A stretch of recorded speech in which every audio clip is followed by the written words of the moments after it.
Okay, good evening, folks. My name is Kevin Bargness. I'm with the Communications Division at the Department of Planning and Development. I just want to make you aware that we are live streaming this on YouTube and it is being recorded. And with that, I'll turn it over to Nolan. Or Norma, do you want to translate that? Muy buenas noches a todos. Mi nombre es Kevin Bargness. Les doy la bienvenida. Les quiero avisar de que vamos a grabar esta programación de esta noche.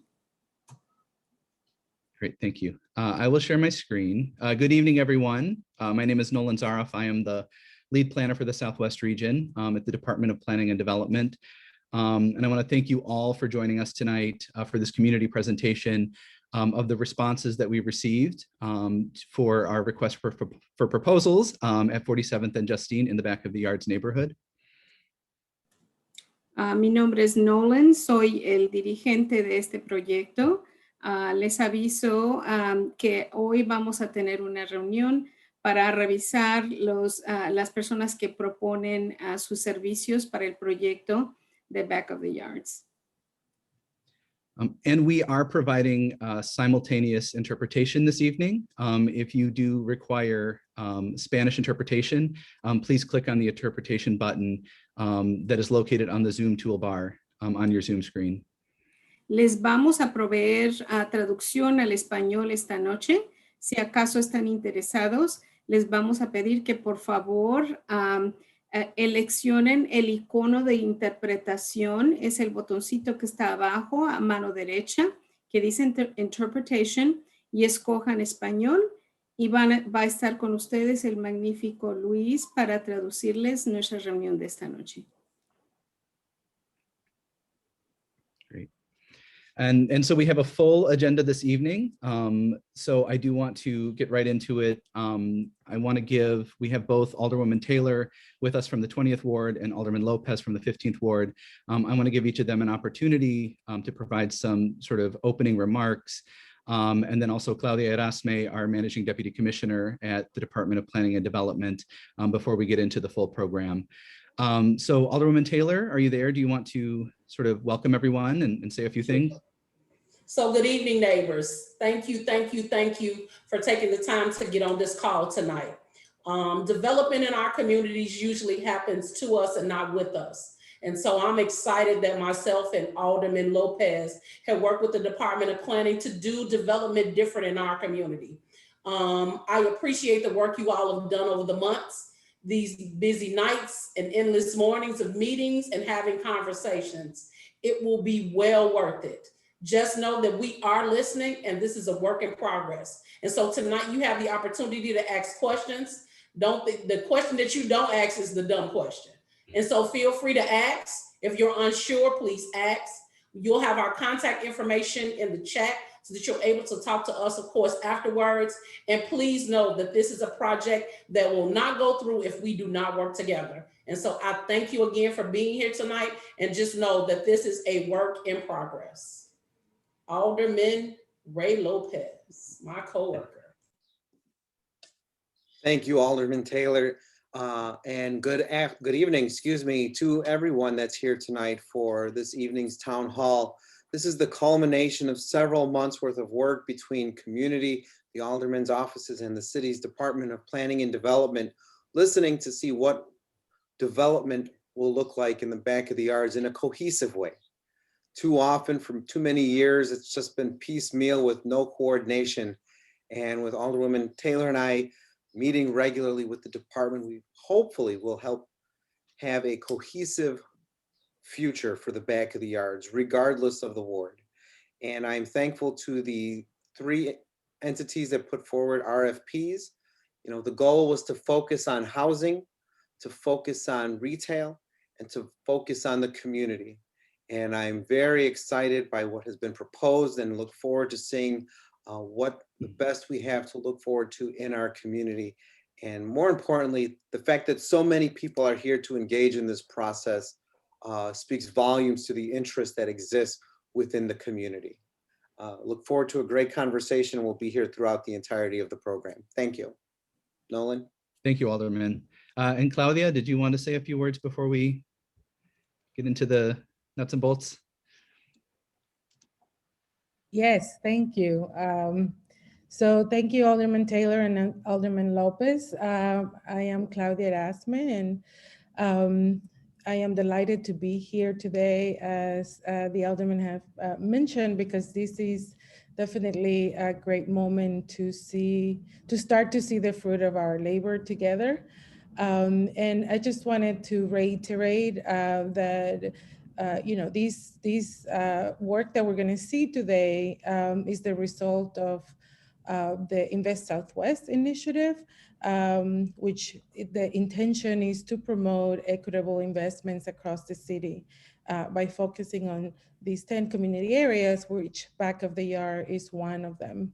And really the intention is to bring, as it was mentioned before, opportunities for jobs, for better housing, for amenities, for services that will support these communities, and are building on your own development plans that have been done before, plus engagement that has happened more recently right before issuing these RFPs.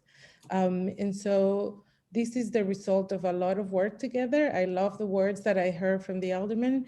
It's a work in progress. It is done in a coordinated way so that we have a cohesive vision, and it's participatory. So these are things that we are holding very close to our heart and that we want to promote. And so we continue to listen to you. And tonight we want to listen to these private development teams that have responded, so that we can continue the conversation and see something happen in the near future. So I thank you for your time again and your continued interest. Great, thank you.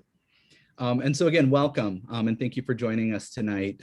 Again, the reason why we're here is last fall, in coordination with the Neighborhood Roundtable and community members in Back of the Yards, we engaged in a visioning process for a city-owned vacant lot at the corner of 47th and Justine. We looked at this in a way to reimagine this underutilized city-owned land in the heart of the neighborhood. And it's a key element, as Claudia mentioned, of our Invest Southwest initiative, looking at ways to coordinate investment on the city's south and west sides.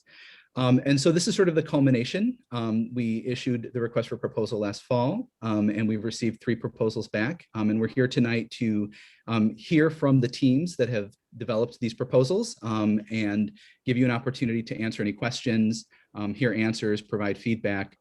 And really we're here to get your help in evaluating these proposals and advancing, a successful proposal. So what we're hoping to accomplish tonight, again, as I mentioned, first to meet the respondent teams who have developed proposals for 47th and Justine. We're here to learn about those proposals, and then you have an opportunity to ask questions about them and provide feedback on them. And so, this first section led by DPD, I just want to give you a quick recap of the visioning process and how we got to today and to these 3 proposals. And then I will hand it over to Norma, our facilitator, who will take us through developer team presentations. And so each team will have 2 minutes to introduce themselves. We will then play an 8-minute video that we have asked them to develop in advance. And that we've shared, should have shared with most of you earlier this week. And then there will be 20 minutes for Q&A, for questions and answers of those development teams.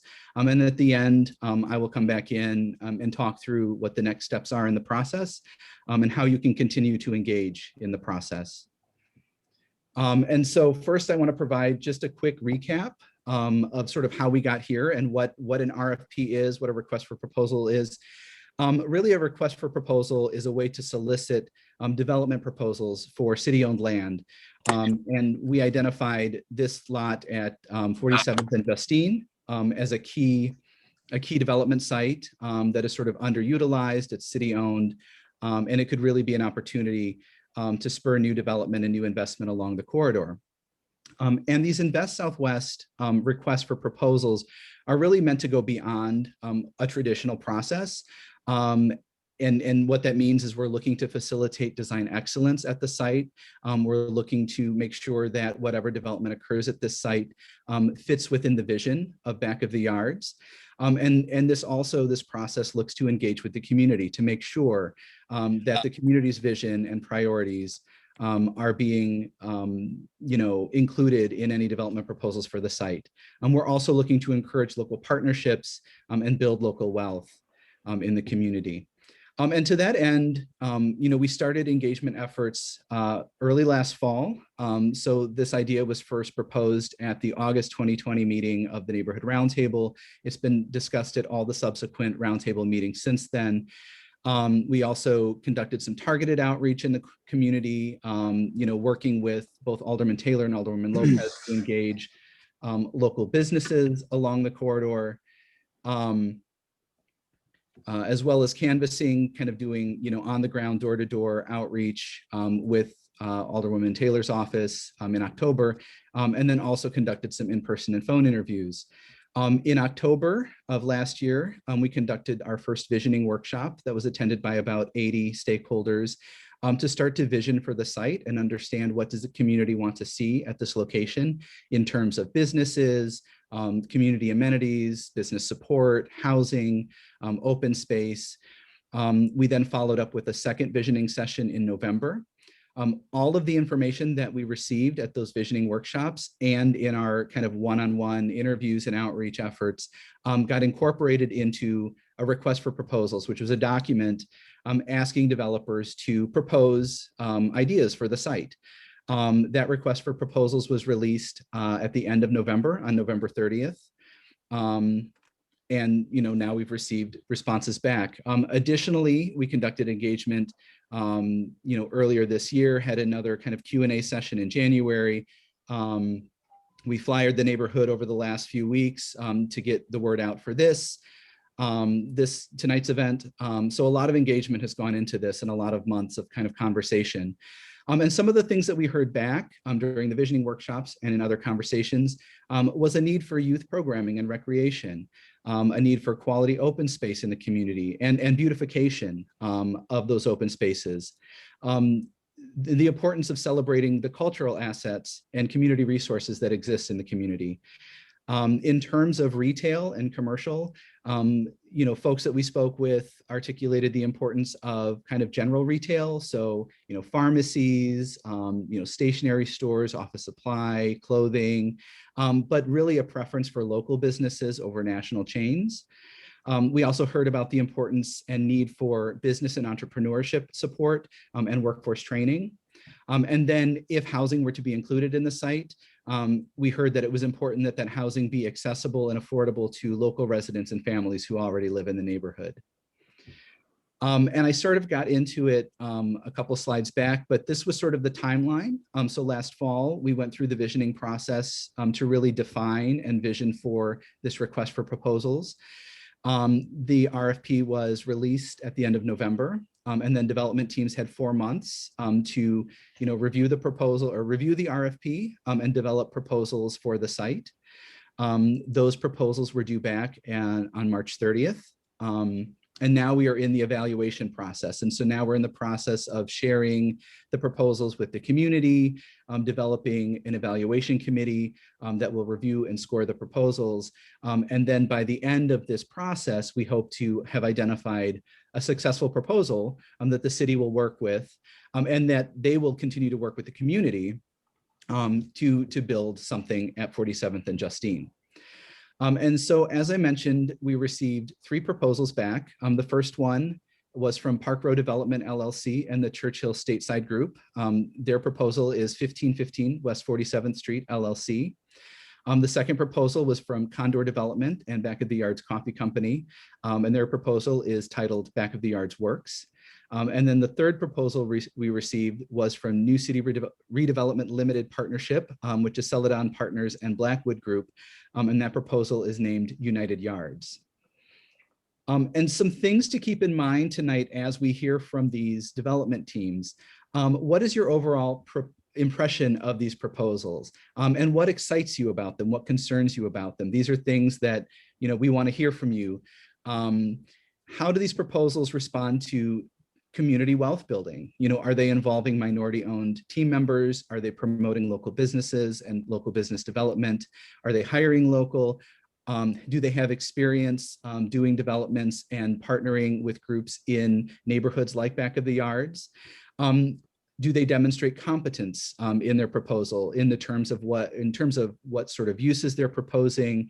Are they reflecting the community priorities that were articulated in the visioning workshop and in the RFP? Are they presenting high quality design?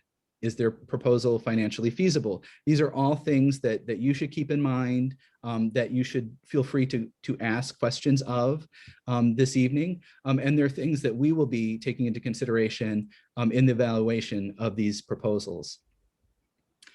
And before we get to the three development teams and their proposals, I want to take a moment just to review kind of how your feedback will be incorporated into the process. So everything we hear tonight, all the questions and answers, all the comments and feedback that we receive, the Department of Planning and Development will synthesize that, will summarize that, and we will publish that publicly and share with all of you afterwards, so you have a complete picture of kind of what we heard and what questions came up tonight. That will also, you know, all the feedback we received tonight will be shared with the evaluation committee. And so as it evaluates these proposals, it will take into consideration what we've heard at this meeting and at subsequent meetings about these proposals. We will also be releasing a community scorecard probably sometime next week, where we will again ask for your feedback, you know, sort of a score sheet for each of these proposals, to again get information and feedback and ideas on, you know, what's important to you, what isn't, what concerns you, what excites you, and what should the evaluation committee be taking into consideration as it evaluates these proposals. And so all of that will go to step 3, which is the evaluation committee. And as they evaluate the proposals, they will incorporate the feedback that we're receiving tonight and at subsequent meetings into its evaluation. And then once those evaluations are complete, we will share those at a subsequent neighborhood roundtable and also share publicly. And then, you know, at that point, presumably we will have a successful proposal selected, and DPD will begin the process of negotiating with that proposal. They will be required to also continue to engage with the community to shape that proposal as it gets developed. And so with that, I know that's a lot of information, and we will be here after, you know, after we get through these 3 proposals. You know, DPD staff will be here to answer any questions you might have about the process. But at this point, I do want to hand it over to our facilitator for the evening, Norma Celedon, who will be helping to facilitate the 3 presentations and facilitate the question and answer session with all of you. So Norma. Thank you, Nolan. Buenas noches. Good evening to everyone. In Spanish first. Mi nombre es Norma Celedón. Es un placer para mí servir como su moderadora esta tarde. Soy residente actual de La Villita y he trabajado previamente por muchos años en Pilsen. Sirvo a muchas comunidades de Chicago en varias capacidades. Hoy es una de esas capacidades. Soy bilingüe, pero hoy me van a escuchar hablar mayormente en inglés porque tenemos un traductor. Si acaso no se han reunido a la traducción, les invito a que busquen el icono, la imagen que dice Interpretation, abajo en pantalla a mano derecha, y ahí van a ver un botoncito que pide que elijan español. My name is Norma Celedón. It's a pleasure to serve as your facilitator this evening. I'm a current resident of Little Village and have worked in Pilsen for over 15 years in the past. I currently serve various communities across the city in different capacities. This is just one of them. I am bilingual, but tonight you will hear me speak primarily in English because we have a translator. If anybody needs translation into Spanish, please look at the icon on the bottom of your screen that says interpretation and choose Spanish. Thank you everyone for being here. We have, from what I understand, over 275 individuals that have registered for tonight. That gives me the impression that All who gather here do so because they desire the best for the New City community. Things will not get resolved today, but this is one step of many moving towards stronger relationship building. Participatory partnerships are evolving. And with that in mind, I invite us to go over some gathering norms. So if you would please mute yourself, and this is for our panelists during the presentations when you're not speaking. Please state your name when speaking. For our audience, please use the Zoom Q&A function. Again, you will find that at the bottom of your screen. For any questions that you have. When participating verbally, I'm going to ask our committee members to raise your hand and respect the stack. In other words, we will be placing you in the order that you raise your hand, and then just step back. All questions and ideas are valid, and we ask that you respond or you participate with respect. As a quick rundown again of how we're going to proceed for this section, we will have each of our 3 developers make an 8-minute presentation.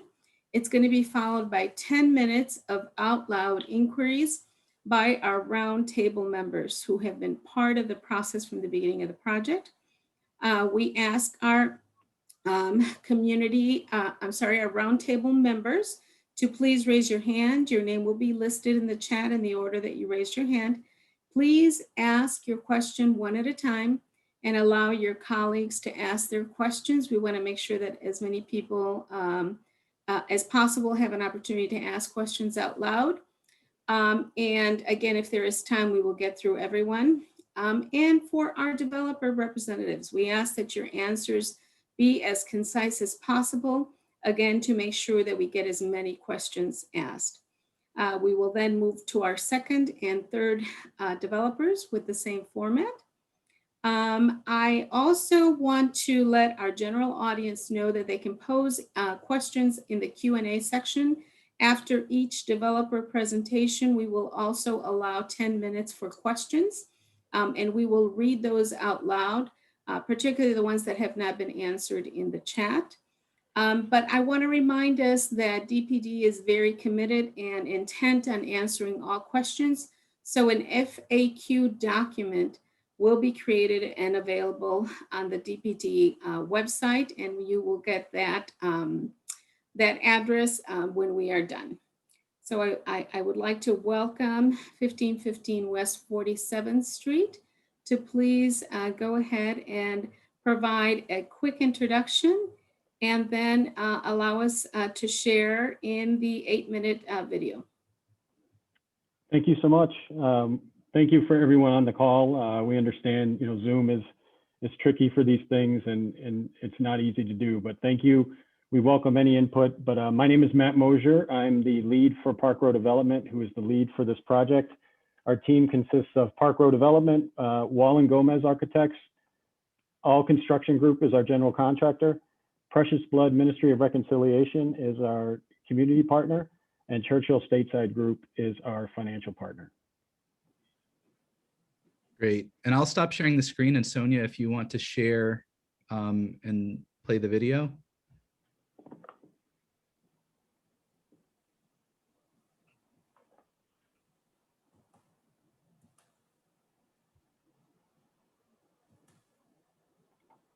Okay, can you see this, my video? Yes. Perfect, okay.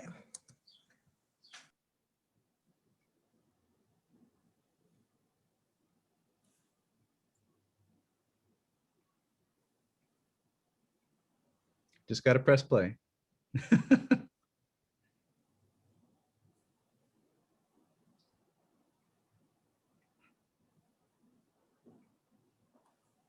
Sonia, the blue button in the center, in the lower. Of the history of this neighborhood. Over a century ago, Chicago was the meatpacking capital of the world. The stockyards in this neighborhood fed the entire country. At that time, jobs here were plentiful. Now this neighborhood faces a host of challenges. People here need jobs, training, affordable housing, and support from within the community to nourish the community. We know the old fixes for these challenges just don't work. We need a new plan. I'm Matt Mosier. I have 20 years of experience in construction management. Among other projects, I've managed the construction and repair of the Fannie Emanuel Senior Apartments in Garfield Park. I assisted with the redevelopment of the Concord at Sheridan, a mixed-income building in Rogers Park. Louis Puig and I founded Park Row Development to build affordable and mixed-use developments. Currently, we are developing the former Aronson Furniture Building on Ashland in New City. The Great Cities Institute at UIC conducted a study and a survey to determine the best way to revitalize the 47th and Ashland corridor. The Quality of Life Plan came out of that study, and as we started our planning for this development, we used that as the backbone for our community revitalization strategy. We learned that we not only needed to provide affordable housing, but also jobs, low rent for new businesses, a community space, and several means of supporting community wealth and enjoyment. After setting these goals, we just needed to design a building to house all of it. Hi, I'm Augustin Gomez with Wall & Gomez Architects. We're an MBE in Chicago since 1990. We've worked with various city agencies, and we are the architects of record of multiple mixed-use developments across the city. Two of our favorite projects were division buildings, which provide affordable housing in Wicker Park. Working on this project, we considered a variety of forms to reflect the building's function and context within the neighborhood, while delivering a high design aesthetic. We determined that we needed a building that would maximize space for housing, commercial, and community space, draw interest while not conflicting with the surrounding architecture, include artwork that mirrored the vibrancy of the residents, enable us to obtain LEED Silver certification, and demonstrate the power of architectural design. Our goal was to adhere to the design strategy while fitting housing, community, and commercial spaces into a 15,000 square foot lot. The exterior design approach is to promote community interaction by having a two-story welcoming corner presence. We provided neighborhood participation spaces in the garden, as well as an open public space along 47th Street, encouraging pedestrian interaction. The public spaces are highlighted in blue, while the red ribbon wraps around the residential portion.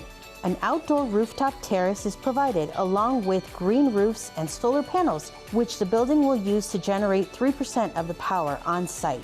We also have featured a vibrant mural by a local artist. For the residents, the building provides affordable housing units, bike storage, free laundry, central air, and a recreational lounge with access to an outdoor roof terrace, as well as underground parking that will limit the impact on neighborhood street parking. For the public, the building provides a restaurant space, a hydroponics farm, and space for a community-backed organization that would benefit the neighborhood residents. Once the design was finished, all we needed was a builder. Louis Puig is my partner and co-founder of Park Row Development. We started Park Row Development last year specifically to do affordable housing and mixed-use developments. Louis is also the sole owner of All Construction Group, which is a family-owned and operated MBE general contracting firm that's been in business for 40 years. So All Construction is an industry-leading general contractor and construction management firm. They've won numerous awards in the city and the state specifically for their masonry work. With this project, it'll allow them to hire 325 construction workers to finish a building that'll be safe, sound, and the quality that this neighborhood deserves. The total cost to bring our plan to life will be $19.8 million. Our finance plan was modeled by the Churchill Stateside Group, who specialize in financial services for affordable housing with renewable energy. Our plan enables us to be fiscally responsible to minimize city funds. If our proposal is accepted this August, we'll break ground in February of 2022 and complete construction by August of 2023. But what we're really looking forward to the most is how the people and programs inside of the building will serve the community. My name is Father David Kelly, and I am the Executive Director of Precious Blood Ministry of Reconciliation here in the Back of the Yards community. And for the past 20 years, we've been embracing a restorative justice philosophy to build a healthier community. Our mission is to restore the community through radical hospitality, hope, and healing. We offer 4 different program areas to accomplish this. I'm going to be directing the Community Development Center at 1515 building. In working together, we agreed on 3 key objectives: enable home ownership, build community wealth, and deliver what the community asked for. So in communities like the Back of the Yards, one of the things is there's a huge wealth gap between white communities and black and brown communities. And so we're really trying to shrink that wealth gap by providing our community members with the opportunity for home ownership. To support successful home ownership, we'll use the community space as a space for subcontractors and general contractors to provide home repair classes to returning citizens, our residents and neighbors, Through this community center, we really hope to have a hub where people can really come and receive support in financial literacy. Of course, the road to homeownership really begins with gainful employment. And to help with gainful employment in our community space, we will have computers and other resources for the residents and for neighbors to do job searches. This will build community wealth and it will build stability. We're also supporting community wealth by creating a hydroponics farm on site, which we're very excited about, which will employ 10 building residents. The farm will produce micro and leafy greens for sale, giving employees the opportunity to learn how to run a business and how a business is structured. We will be removing one of the roadblocks to business ownership by providing a lower rent commercial space specifically to someone from the neighborhood. This way, we make a new business possible while ensuring that it is locally owned. Also, this new business, like a restaurant, will provide 30 new jobs for community residents. A local dining option was also included on the list of primary needs and goals the residents of New City shared at a community meeting in 2019. We deliver against that, as well as providing an art gallery for all residents, 2 commercial spaces for local businesses, a recreational space, and all the resources to be provided in the community space. One of the concerns that community residents expressed was the lack of affordable housing. We will be providing 50 affordable units in a building that is designed to instill a sense of pride and a feeling of comfort about your home.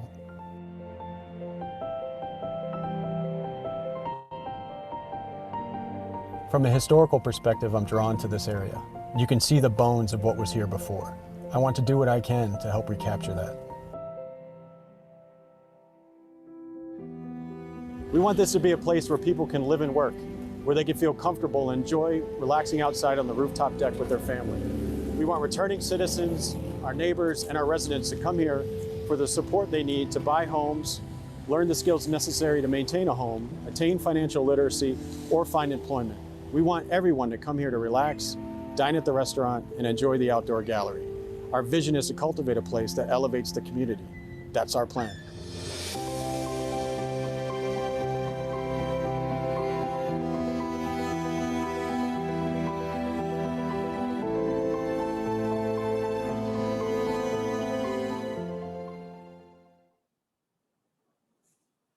Thank you very much, 1515.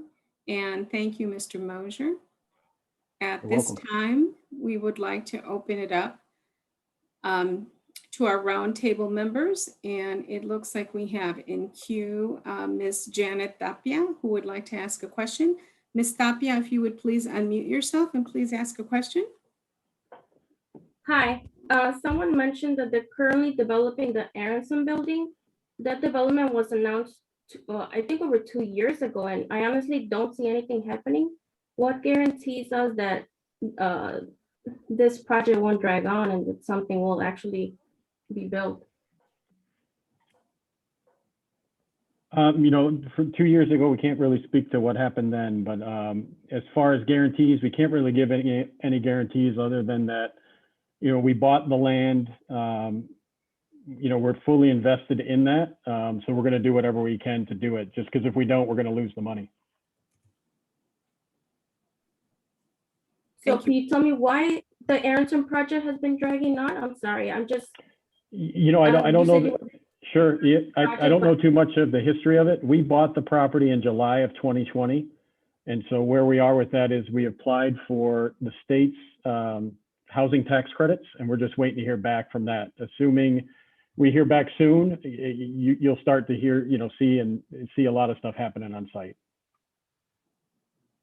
Thank you, Mr. Mosier, and thank you, Ms. Tapia. We now have a question from Berto Aguayo. Mr. Aguayo, if you would please unmute and ask your question. Yes, thank you. My question really relates to the prevention of gentrification in our community and ensuring that we're supporting folks from the community. So I would like to know where are the developers from and what's their connection to the community?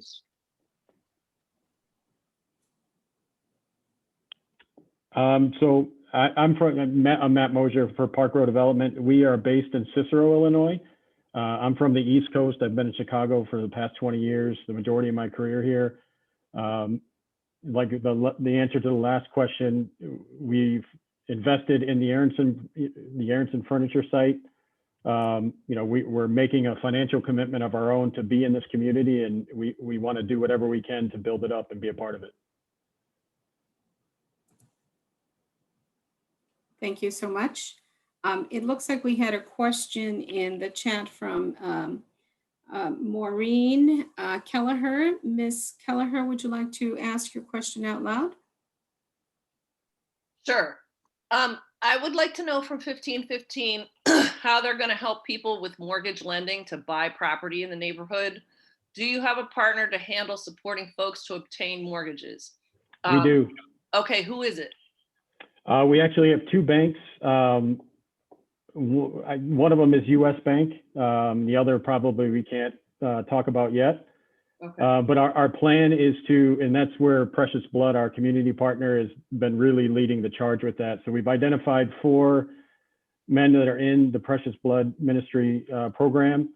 We are in the process of looking for homes for them within Back of the Yards in Englewood. And our goal is to buy one, work with them to fix it up, and then US Bank would provide the mortgage. Okay. And then, sorry, I'm going to do a second one. The housing you propose is studio and 1 bedroom. A lot of our people here, including returning citizens, have large families. How is that housing going to help the people who are here? We're actually at studios, 1 bedrooms and 2 bedrooms. Okay. 2 bedrooms are still kind of small. When in the early sessions of this, I and others pushed hard for affordable 3 bedroom. We know that's really hard to do, but that's what our folks need as well. And I appreciate the emphasis on home ownership of existing property, but I'm concerned about the rental mix. Yeah, understood. Us too. We tried to fit as many 2s and 3s as we could in kind of the box of the volume, but the site is tight. And actually at the Aronson site, there's actually going to be more 2s and 3s there. Thank you. That's helpful to know. Thank you so much for the answers, Mr. Mosier. I want to make sure that all of our roundtable members have the capacity to answer questions before we move to the written Q&A. I'm not sure if people are aware of the raise hand function. If not, if you would please drop your name in our chat so that I make sure that I get to your questions. I'm just going to give it a couple of seconds.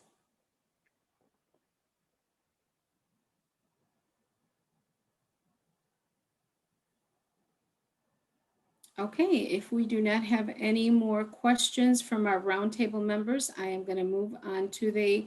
Actually, all right, I just want to, yeah. Go ahead, Alderman Lopez. Thank you. This is Alderman Raymond Lopez. How much tax public funding are you requesting? Just under $9 million or just over 9 million. I'm sorry, Alderman, I can pull it up. I don't have it in front of me to tell you the specific.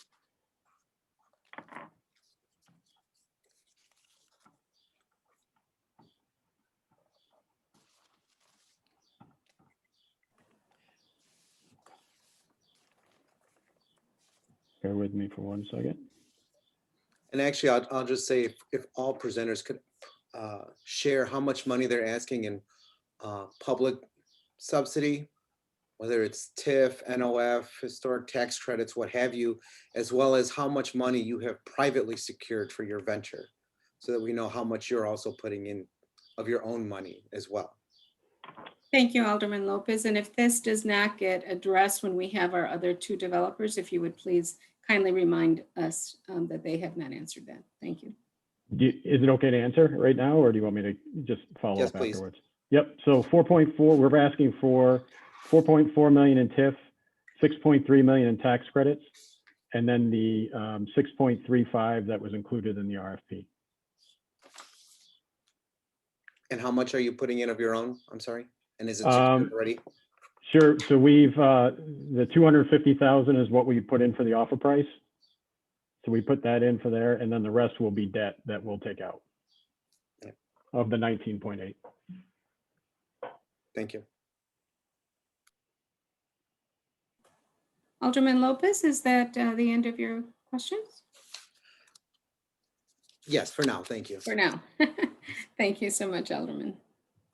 Okay, I am going to move to the Q&A function and ask questions that have been done. I have our first question that asks, how are these developers planning to actually document all the work that has happened? As a community member, watching other projects go up, I am concerned about developers messing our streets and sidewalks with no accountability. So perhaps 1515, if you'd like to reply to that. Sure. Our plan is to have a live video streaming on the general contractor's website, and there'll be numbers and contact points that you'll have throughout. They'll be posted on site along the site fence, but as well as our websites that'll allow you to get a hold of anybody if you have any questions. But you'll be able to see all of the progress, via live camera. There is a question, Mr. Mosier. How will this construction impact our schools like Hamline and Chavez? Will this impact our students' housing? It shouldn't.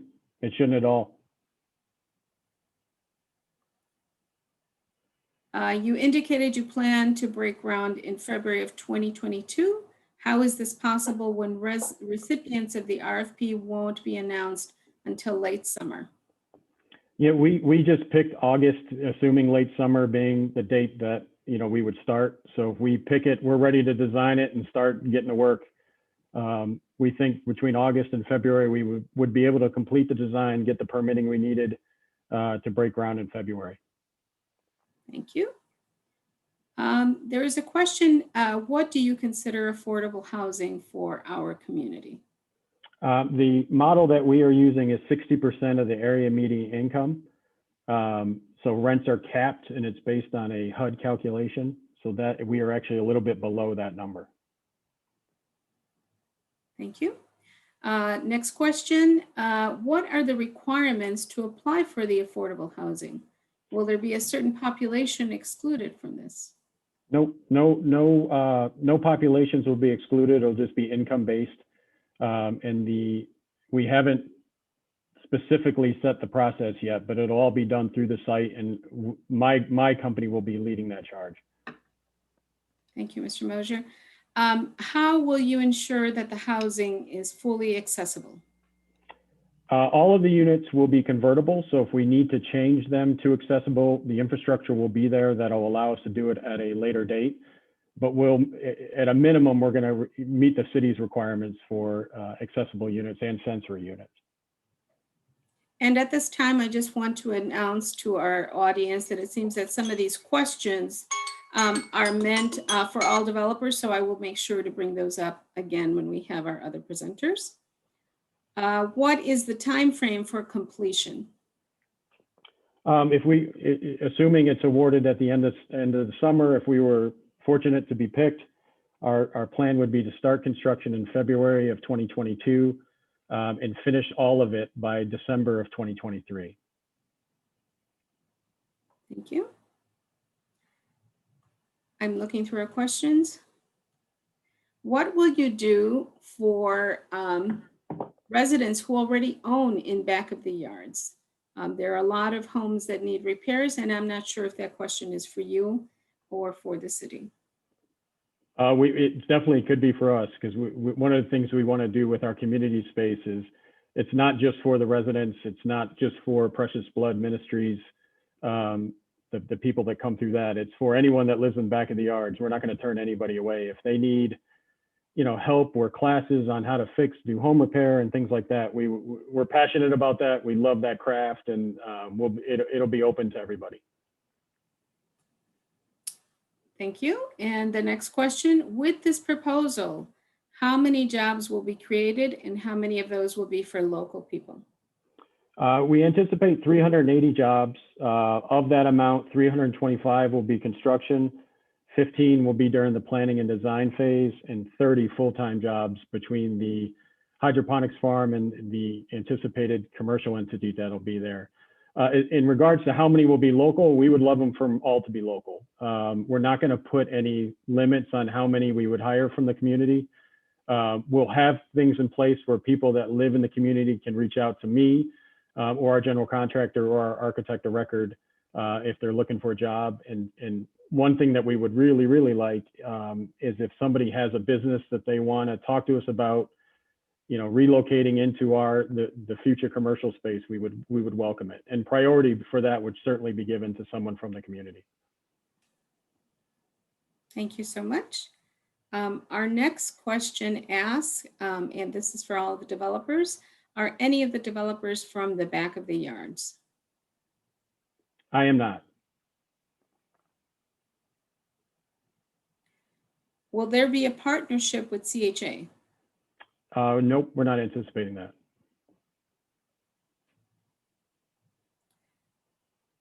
Considering that the median income of back of the yards is significantly below 60% of area median income for Chicago, how will this be actually accessible to current residents?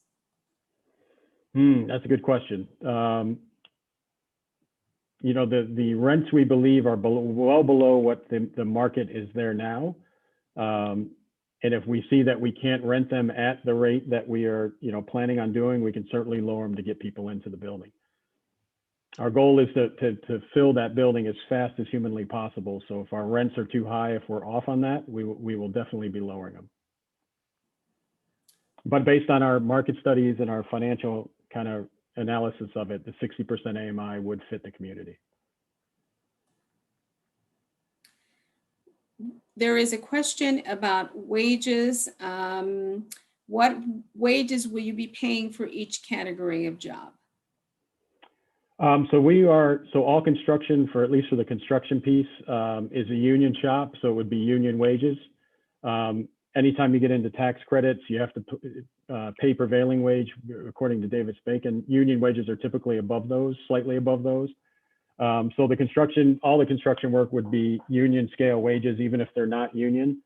As far as the commercial spaces, they wouldn't be, the commercial entities that would go in there wouldn't be, or at least one of them wouldn't be owned by me. So whoever, that would just be dictated by the market. Thank you. Mr. Mosier, there is a concern about gentrification, and would you kindly speak to that concern? Sure. Our view on gentrification would be if we're coming in and displacing people that, couldn't afford to live in the area. We think we're doing the exact opposite of that. By making the units affordable, we believe we're preserving affordable housing and preventing gentrification.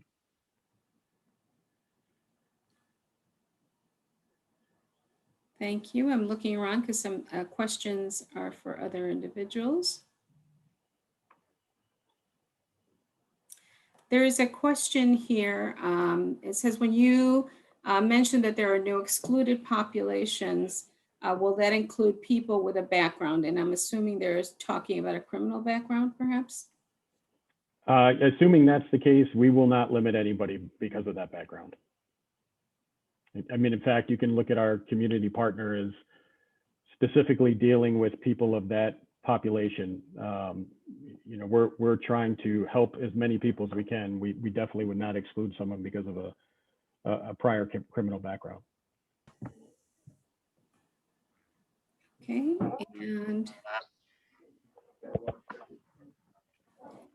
and there is a question of Mr. Mosier about what type of community input you will go through or have gone through before finalizing your plan. We use the Great Cities Institute plan as the basis for our, kind of steering what to put in here. So a lot of our input was that, given the competitive nature of this, it was difficult to go out to, really solicit community help or, community input other than that.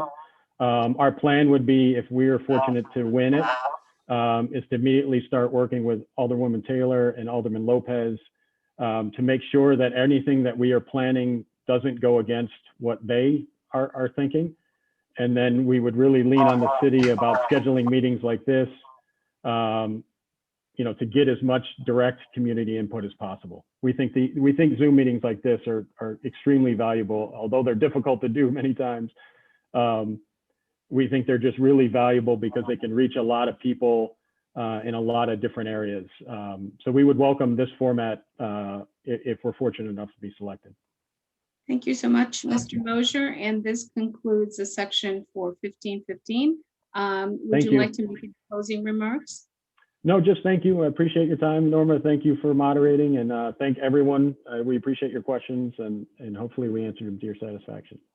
Thank you so much, Mr. Mosier. And this is Nolan. and I'm thank sorry you to for interrupt. 1515. Sorry to interrupt, Norma. I know Terry Cox had her hand raised. Terry, if you want to, since we're kind of pressed for time, if you want to type your question into the Q&A, we'll make sure that it's included in the FAQ that goes out after this.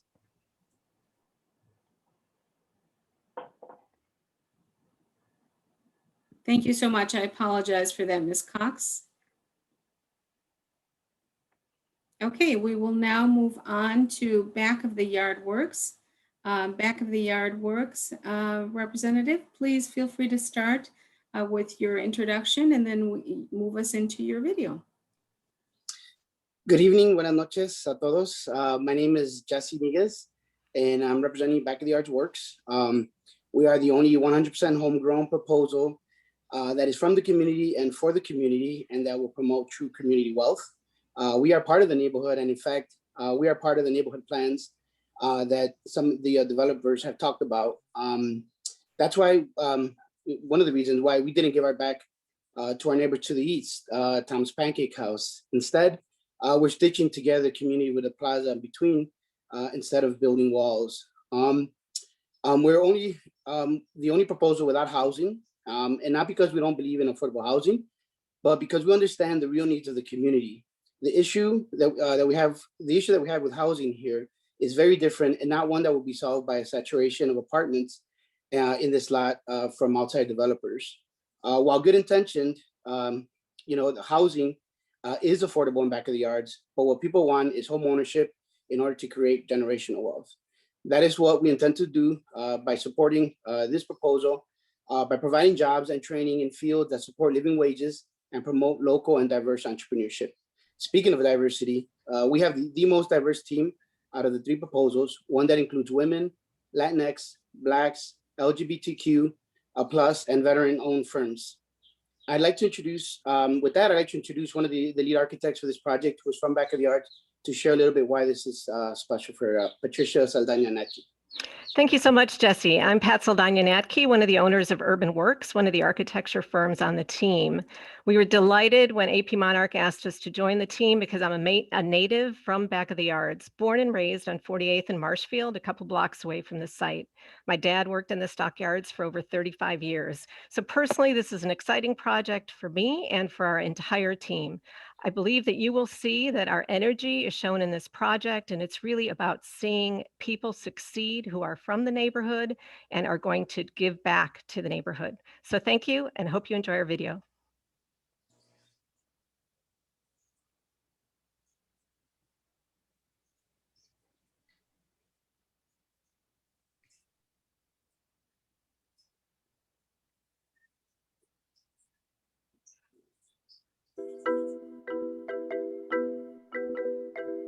For Back of the Yards Works, SEED is more than just our business model. It is our way of life that helps foster a healthy relationship with our youth, environment, and comunidad. It is the foundation of this project that will bring economic prosperity to the Back of the Yards community. From literally replanting the seeds of native plants that dominated this once marshy land to planting the seed of responsible economic development in an area of the community that has historically been disenfranchised and lacking in opportunity. We are planting the seed to help our community thrive, one that prospers, is connected to each other, and has a fair shot at self-sufficiency and wealth creation. Back of the Yards Works is the embodiment of SEED and the perfect manifestation of the spirit behind Invest Southwest. Inspired by Daniel Burnham's Plan of Chicago, we are making no little plans.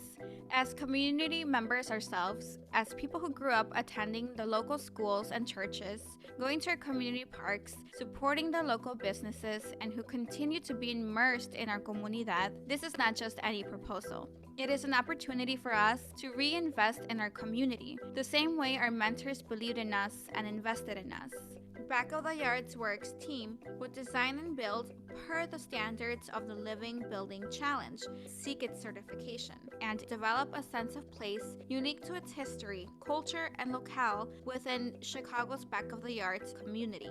The Living Building Challenge works from an international guide of principles that ranges from consciousness of the materials used to how the building is connected to animals, plants, and each other.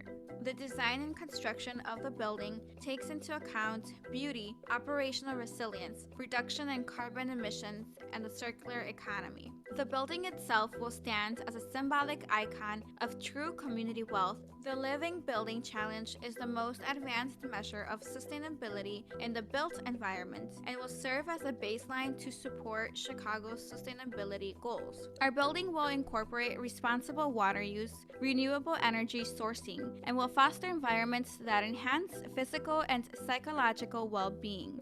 With mental health, anxiety, and community trauma being real detrimental factors in the lives of those around us, this is of utmost importance. Stormwater runoff is mitigated by green infrastructure such as permeable pavers and green roof. The green roof and the terrace overlooking the plaza at grade level will serve as visual elements exemplifying the commitment to sustainability and will incorporate rooftop gardens that will include weeds, hops, and pawpaw trees that will then be used in the production of beer, baked goods, and coffee by the businesses below.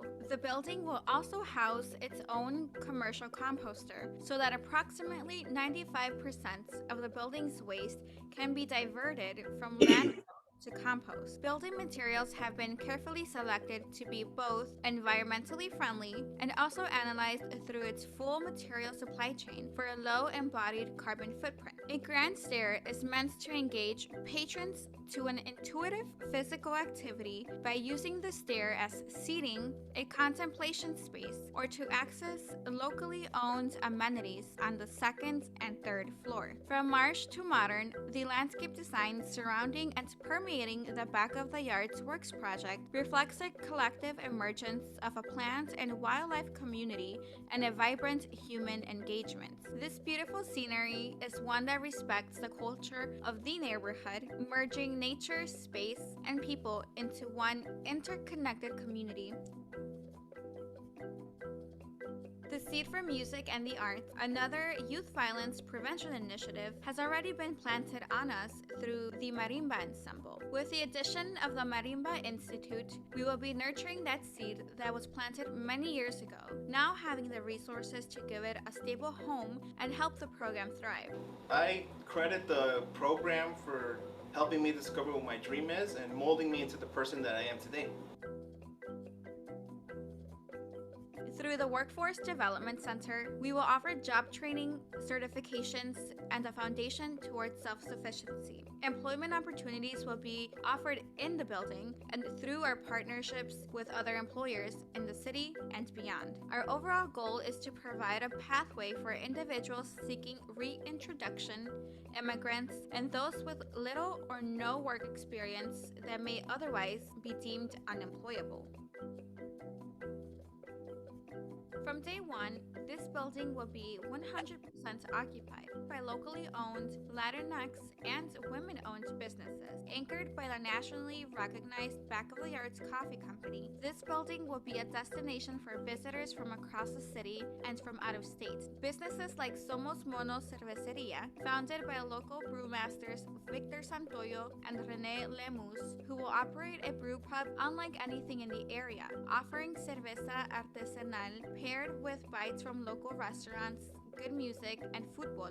Named after Upton Sinclair's The Jungle, La Selva has been rejuvenating neighborhood pride through t-shirts, hats, jewelry, and accessories since 2016. Started by local artist, graphic designer, and social activist Rolando Santoyo, who has been the neighborhood go-to designer since he was a teen. Rounding out the list of retail businesses in this development will be pastry chef Sara Victoria Lopez's Sugarberry Bakery. Inspired by French-Mexican gourmet panaderias, Sara Victoria will offer her famous cookies and pastries to patrons that visit her beautiful retail and online shop. We are committed to working with local partners like Plant Chicago to be catalysts for and to implement a local circular economy. Circular economy is a collaborative approach to economic development that is intentionally designed to benefit businesses, community, and the environment. From civic engagement to dedicating their life to years of public service, our team is dedicated to being of service. They are bilingual, bicultural, but most importantly, they are entering this project with genuine intentions and their hearts in their hands. This is from comunidad to comunidad. It is not enough to just build a beautiful building, but what will go in it? On top, outside of it, will the community be welcomed? How? How is this integrated into the community? How will this building create wealth for a community? Who will profit from it? All these questions were essential in developing our team, in selecting the businesses that will be housed here, and the folks that will build it. Funding for this project is coming from public and private partnerships. We will use every funding available to us at this site, including TIFs, New Market Tax Credits, Neighborhood Opportunity Funds, PACE, as well as private equity and commercial financing. We are turning an ambitious dream into our reality. The seed that started as a Facebook post, rooted by the community and nurtured by our well-rounded and diverse team, will blossom into an important community hub in a part of our community that has largely been forgotten. The City of Chicago's Invest Southwest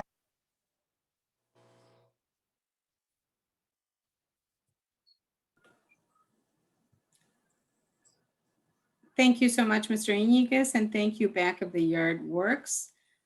We would like to now open it up to our roundtable members for questions.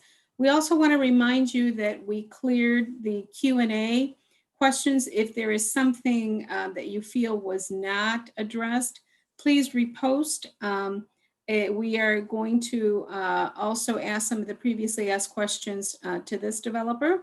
But again, if you do not feel that that question was answered, please repost on our Q&A. So with that, I want to open it up. Maureen Kelleher, I believe that you were the first to have a question. So please unmute and ask your question, Maureen. Oh gosh, okay, hold on, there were a bunch. Let me back up.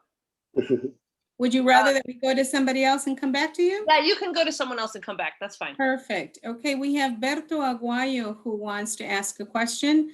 Berto, please unmute and ask your question. Thank you, Norma. And thank you, Back of the Arts Works, for that presentation. Same question as the last. And in order to prevent gentrification, I think it's important to support people that are from the community, and would like to ask the question of where are the developers from and what's their connection to the community? Thank you. Thank you, Berto. Yeah, the development team is between Condor Development and Back of the Arts Coffee. You know, it's 75% ownership of Back of the Arts Coffee and 25% of Condor Partners. Back of the Arts, both Myra and I, we live in the community. You know, maybe Michael can answer where he's from, but aside from that, 100% of the business owners are also local. And live in the community and work in the community as well. Hi, everybody. My name is Michael McLean from Condor Partners. I will be completely transparent here. I originally did not choose to pursue this RFP. I only agreed to pursue it with Jesse and his partnership and his vision that he brought together, along with Pat Saldana-Netke, both of which I got to work with and continue to work with in Pilsen at an office project that we have there. I live in Evanston. I've been a resident of the Chicagoland area for over 15 years. I am originally from New York. Please don't hold that against me. I am completely reformed.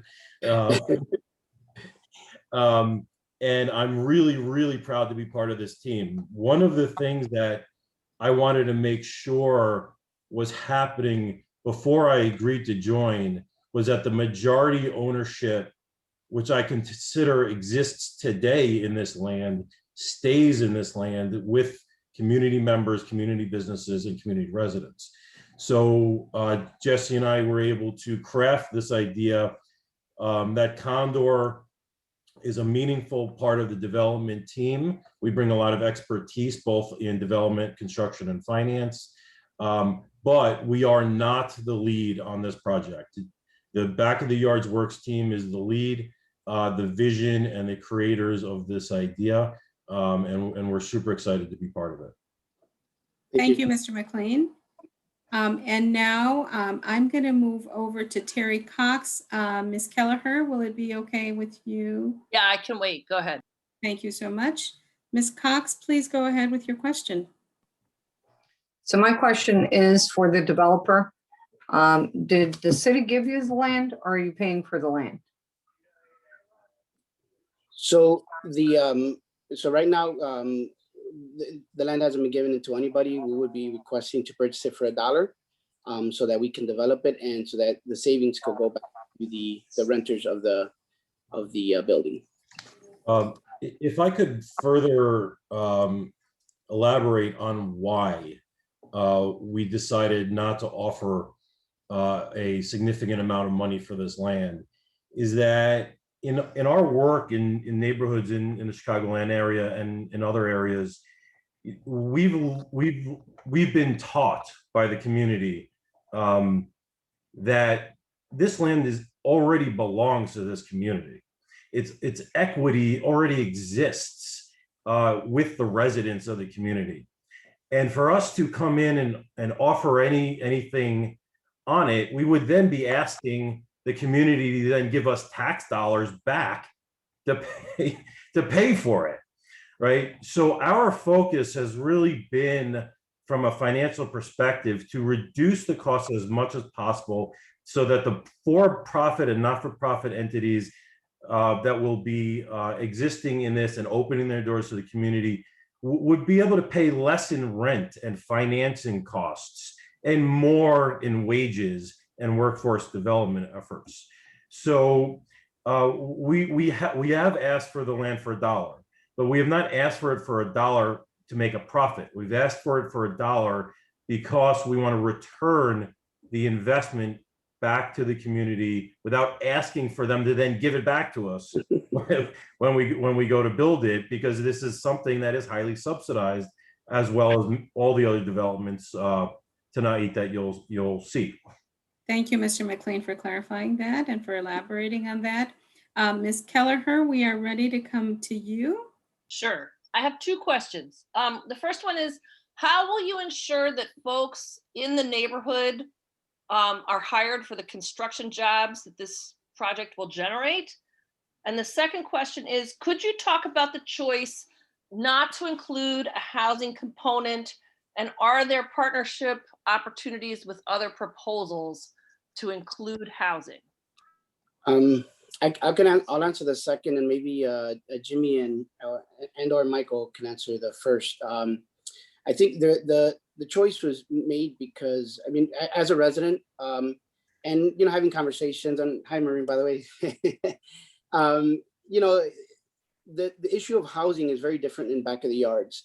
Currently, housing is affordable. The issue lies more in the quality and a lot of the housing is old and needs to be reconstructed or fixed.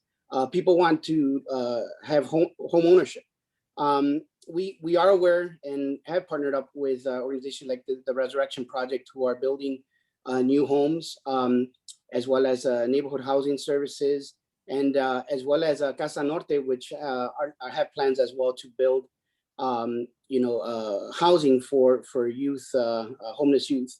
So we are aware of the many projects that are happening out there. We just felt that this building and this specific location, we wouldn't get much out of it by saturating 50 or more units and cramming them, because as you saw, Maureen, a majority would have to be 1 and 2 bedroom apartments and not satisfy community needs of 3 bedrooms or more.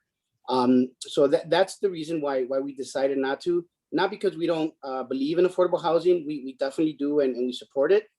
We just think this building was better suited for commercial and for job training, and really to provide the answer to the first part, affordability, right? By providing jobs that pay prevailing wages, that pay above minimum wage, living wages, and job training in the field that is a median income of 59,000 in the food and beverage production.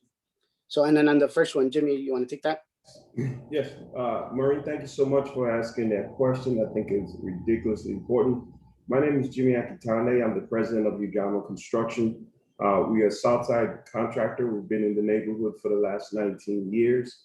Some of our work includes the 50,000 square feet training facility we built for People's Gas in Little Village. That project was completed with 80% diverse contractors of Hispanics, minorities, and women. We are also the builders of the Whole Food Centers in Inglewood and the Southside High School that was built by the city 2 years ago. What makes us different is we make sure that the community is reflected in the project that we work on. We work with several community job training programs to make sure that the community is being trained and being part of that process.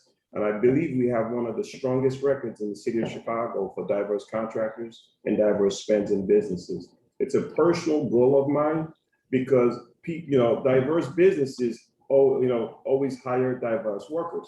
So if you want to put people back to work, you have to put companies that reflect the people that you're trying to put back to work. And that's where our strongest points is. And we're very excited that we will meet and will exceed every goal on this project for the community. The project will always reflect the community at every phase of the construction. I'm glad to hear your commitment. Let us know if you all get it. Let us know, and we will make sure. Like, I have 2 neighbors I know I want to send to you if you all get it. I would love to talk to Murray. Thank you so much, Mr. Akintonde. And this concludes the open questions by our roundtable members. And so we're going to move into Q&A from our general audience. So it will let us start with the question, what youth from the back of the yards did you as a developer go to for input before finalizing plans for the youth project? So, I mean, I think we're constantly in communication with neighborhood youth, my neighbors, but even, with folks from Increase the Peace. We spoke to some of the neighbors on east of Ashland as well. And just constant communications with folks has helped kind of not only develop this idea, but also, I mean, this idea is years in the making. This was something that was probably thought about, by adults in the community when I was a youth. And now we have the opportunity to actually do it. But moving forward, I mean, there is still, we still definitely want input, and we still want to meet with whoever is willing to give us their input, including meeting with the 20th Ward Community Development Group to make sure that we can answer any questions they have as well. Well, thank you, Mr. One of the things that I really liked about the project is that you're basically talking about 4 local businesses that all graduated from a not-for-profit entity, joining and surrounding that not-for-profit entity that helped them succeed in their lives and set examples that they are now passing on. So this entire building, including going for sort of truly design excellence as was called for by the staff, but the entire building represents a level of genuine wealth building within the community from youth through ownership that is hard to reflect, particularly in our built environment. And not just the developers, that Jesse and the other businesses that came together to say, hey, we all came from this program. How do we accentuate this and amplify it? But the actual designers are from the community, and they're designing it to speak to the regeneration, the regenerative forces that are active and passionate within Back of the Yards. This isn't transformational, right? This isn't additive.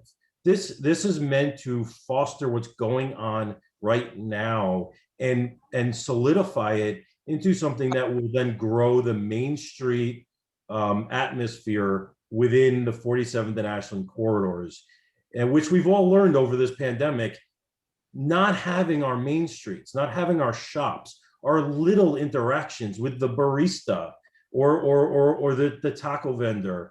Those are critical pieces in our lives we've all been missing for a year, right? This focuses on bringing that back to the heart of this community, from the heart of this community. And then anybody is welcome from the community to come into this property and be part of that experience. And that is truly a remarkable thing that I couldn't have thought of as a developer, you know, and I'm really happy to support. Thank you, Mr. McLean, and thank you, Mr. Iñiguez, and we certainly appreciate your passion. And we know that time is limited, but for the sake of getting a number of other questions in, we just ask you to be just a little bit more succinct with your answers. Thank you very much. There is a question in Spanish. I'm going to read it in Spanish and then translate it for you. ¿Cómo van a garantizar que los vendedores de mi comunidad van a tener un lugar en este edificio si no tuvieran los fondos necesarios para estar ahí? How are you going to guarantee that vendors from my community will have a place in this building if they would not have the sufficient funds to be there? Puedo contestar en español. El 100% de los negocios que van a estar en este edificio desde el día primero, desde el día que abramos, van a ser 100% de la comunidad. Lo que es la panadería, la cervecería, la tienda y el café, todos son negocios de personas que hemos salido de esta comunidad, graduado de las escuelas de aquí. Y entonces, sí, efectivamente el 100% de los negocios que van a estar aquí son de la comunidad. And to repeat in English, to answer the question, 100% of the businesses within this building are from the community, whether it's, you know, the brewery or Back of the Arts Coffee, the bakery, and even in La Selva shop. We all graduated from the neighborhood grammar schools, and we all live in the community. We all are active in the community. So effectively, yes, 100% of the businesses are local. Thank you so much, Mr. Iñiguez. And we're actually going to go back. Alderman Lopez had a question. So I am granting the floor to Alderman Lopez. Please unmute yourself and please ask your question. Thank you again. I want to go back to the funding of this project. I believe it's a $15 million project, and I want to thank you for whoever included in that video the nice breakdown. But my estimation, almost 74% of this project is publicly funded in one variation or another. Has the other 27% of the funding been secured, and is there letters of intent by banks to make up that difference? You want to take that one, Michael? Sure. We are estimating around $750,000 of equity to be provided into this project. We do have a number of sources that have expressed interest both in investing not only in the property, but investing in the businesses themselves. So, I'm sorry, excuse me, Michael, just for the sake of time. Yeah. So do we have letters, commitment letters for the funding? No, we do not have commitment letters and don't expect them without a commitment to the project. So, okay. So then may I also ask, I think there was $3 million in debt I saw. What does that entail? So we have talked to several banks and PACE funders because this is a living building system design. We've evaluated the option to bring on PACE debt and or senior debt. The PACE program, is run through the city, and we tried to keep all funding ideas that were in control of the city, not the state, not the federal government, but that the city of Chicago actually did have influence in, was able to help deliver to the community. And the new market tax credit was $4 million. Has that already been applied or guaranteed, or where are you in the process of that? No, we have a partner on board that works to help secure new market tax credits and help get them funded. But we have not applied for that yet because we are still in the running for the RFP. Got it. So Thank you, Mr. McLean. Thank you. And I just want to add on one other item, because I think Ms. Kelleher mentioned it in the last one, the issue of housing. And I believe that the city of Chicago was explicit in asking for housing to be incorporated in not just this RFP, but in the 9 other RFPs across the city of Chicago. And with so much public money tied up into the request, it just begs the question why you would choose to ignore one of the items that was a requirement in asking to be a part of this project. I understand if the goal was to do it separately with your own money, with your own funding sources, but when nearly now 90% of this project is publicly funded, to ignore the request for housing after months of deliberation by community partners, including yourself, it just seems a very poor choice, unfortunately. And I wish we could have had housing as part of this as well. So however you wish to respond to that. I want to remind us that the time is up for this section. We want to make sure to be fair for the rest of the participants, as well as for United Yards, whom we have not heard from. So I would like to invite Back of the Yards Works to please answer in the Q&A or answer in the chat, and we will make sure that those answers get recorded in the FAQ that's going to be created. I know that Alderman Taylor, you had a question, and I did mention that I was going to give you an opportunity to ask your question. So please go ahead. I know Ms. Tapia, you had a question. Please ask your question in the chat, and we'll make sure that that gets added to your FAQ. Alderman Taylor, please ask your question. Thank you. So this is to not just this group, to all the groups. The Back of the Yard is a Black and Latinx community. And too often when we create opportunity, we never include that. And so we do this community a disservice by not including both. And for too often it happens. Even when it comes to these calls, a lot of times you don't see Black representation, and that's a part of this war. And so to all the participants, how are you adding Black folks and Black business owners and folks who live in the community to your projects? Because I hadn't seen that at either one of the projects yet. And so I'm just curious to how we'll do that. Thank you, Alderman Taylor. And again, I invite all of our developers to answer those questions either in the chat or in the Q&A. We would love to move on to United Yards, but Mr. Iñiguez, I'm wondering if you would like to make any closing remarks before we move on to United Yards. Yes, and to briefly touch on both of their questions, I think I'm going to ask if you would make closing remarks as opposed to answering questions, to be fair to the other participants. I just want to thank everybody for participating in the proposal, and we're still open to meeting with folks who have concerns or ideas within the project. And this is the beginning, not the end. And we're part of the community, and we look forward to meeting with you, both Alderman Lopez and Alderman Taylor. Thank you, Mr. Iñiguez. Again, I apologize that you were not able to answer, but appreciate your brevity. Thank you so much. And now I would like to move us on to United Yards. United Yards, if you would please come on, do an introduction, and please share your video with us. Great, thank you, Norma. Thank you everyone for taking time to attend this important forum tonight. My name is Jose Duarte. I'm a native of Chicago, principal of Blackwood Group, and we are co-developers of United Yards, along together with Celadon Partners. Throughout this presentation, you'll be introduced to members of our diverse team who are rooted and highly accomplished in community revitalization projects.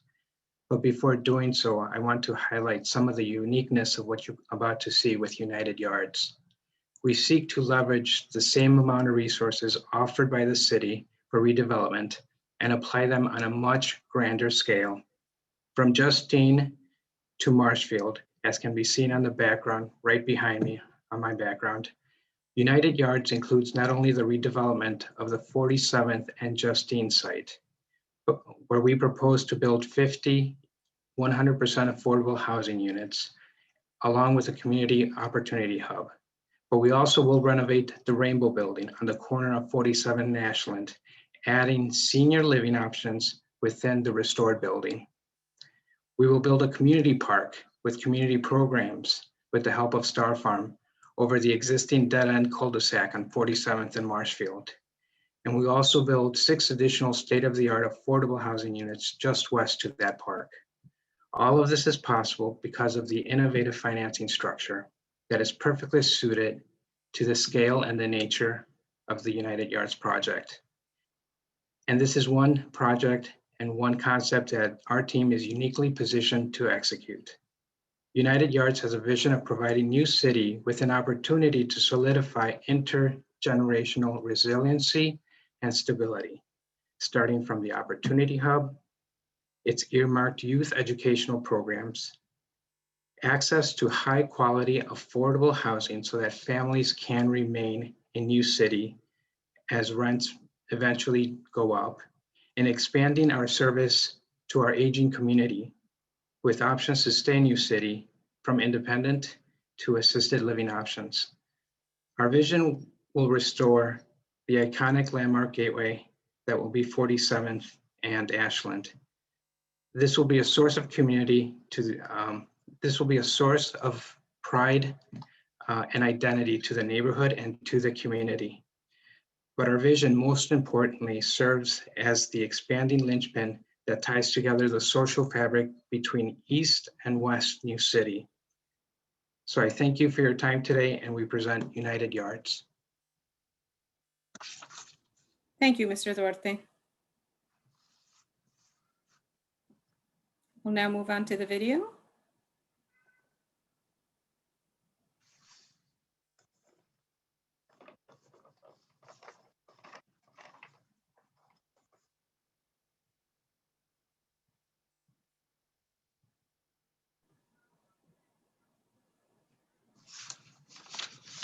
I think we may be having technical difficulties for our video. We invite us to start the video.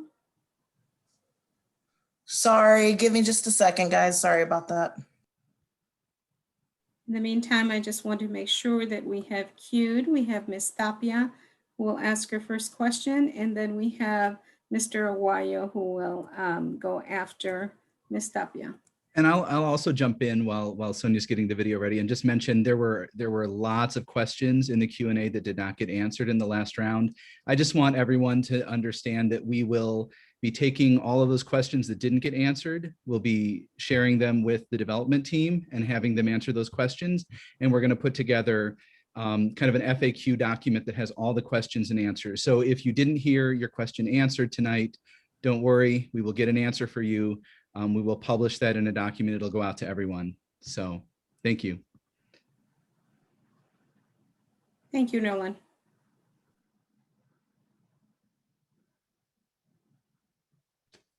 Sonia, are you ready?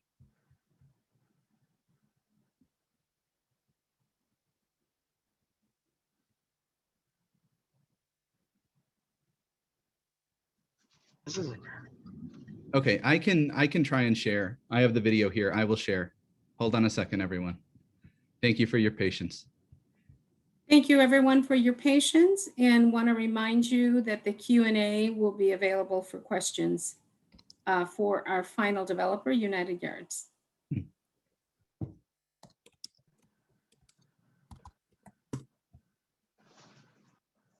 Everyone see my screen? Yes. Yes. Sorry, everyone. I'm not sure what just happened there. I couldn't fix this video. Sorry. No sound. Yeah, no sound.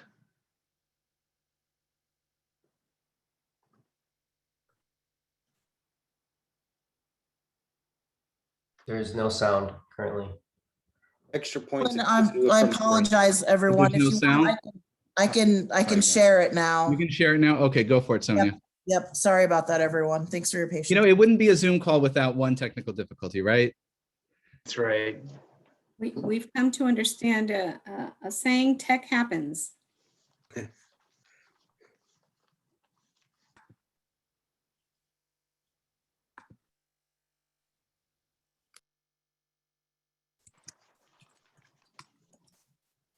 And thank you, Mr. Duarte, for being so patient. No worries.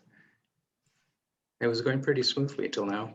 West Southwest Initiative brings a new season of revival, renewal, and reinvestment to the New City Back of the Yards neighborhood.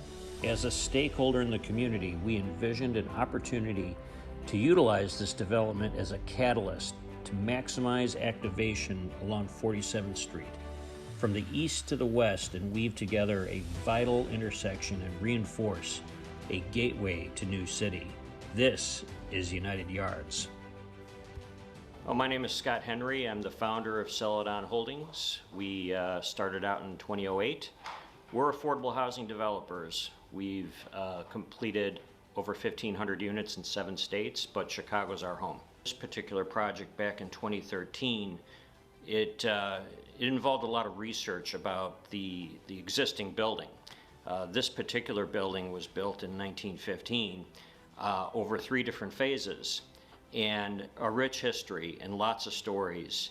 And that research and figuring out how do we celebrate the history of this building led us to learn more about the surrounding community. Our proposal for New City brings a vibrant mixed-use development with 50 units of high-quality affordable housing to 47th and Justine. Building amenities include a large outdoor landscape terrace connected to a community room to encourage social gathering, foster connections to nature, and frame views to the northeast, while also serving to break down the building's massing. The ground floor is set back from the corner, expanding the public realm, while addressing the intersection through the incorporation of landscape and public art, and forming a sheltered entrance to the Opportunity Hub, a community-centered space that provides youth programming, job training workshops, and flexible spaces for entrepreneurs. The new building's design is guided by principles of design excellence, intentionally modern and designed to uplift and activate the corner. With high-quality materials and careful facade articulation, the building's skin utilizes a combination of lightweight masonry and metal panels organized to wrap the corner through a terraced material expression that visually connects the ground floor public realm to the building's upper levels and outdoor spaces. I'm Deanna Thomas, President of 5T Management. Steve Thomas with Acquisition and Development. So we are in New City Supportive Living. This was the old Goldblatt's building. If you are familiar with Chicago, you know what Goldblatt's was. There's been such disenfranchisement on the south and west sides of Chicago, and this program will breathe life back into these neighborhoods. Our development specifically, I think, is very unique in that the city has one location, and our proposal is to build 3 different locations.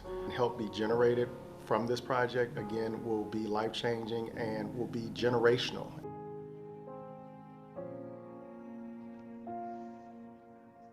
Coming from having been a government official, that in my role at the Department of Housing, we tried to focus on bringing investment to our communities on the south and the west side, especially communities of color. My name is Jose Duarte.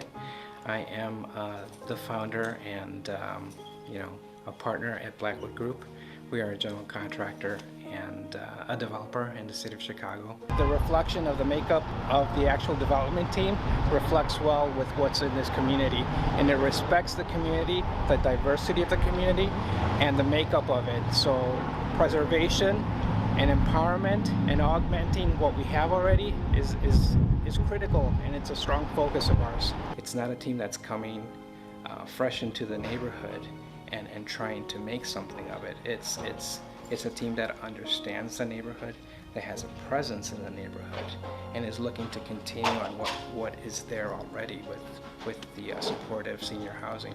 That we have before us also is to make sure that we're including some of the community wealth, some of the community businesses that are part of this community already, and bringing them into our development. I think it's great. I'm Stephanie. I'm the founder and director here at Star Farm Chicago. We've been working in the neighborhood since 2016. We're an employer of the neighborhood as well, so we make sure that when we have job opportunities available, we make them first available to people in the neighborhood. And we've had people with us for 3-4 years now, and even individuals in our Disability Farmers Program graduate and become part of our staff. My name is Myra Carranza. And you're a part owner? Yes, I'm co-owner of the Stockyard Coffee House with my sister Guadalupe Carranza. We started talking about it more and more about having a business together. This is something we can do. We can do for the community as well, and that's how it came about. Their immediate neighbors have been very supportive because they're like us. They wanted something that they can walk to and get a good cup of coffee, and if they want to enjoy the ambiance, they can enjoy the ambiance.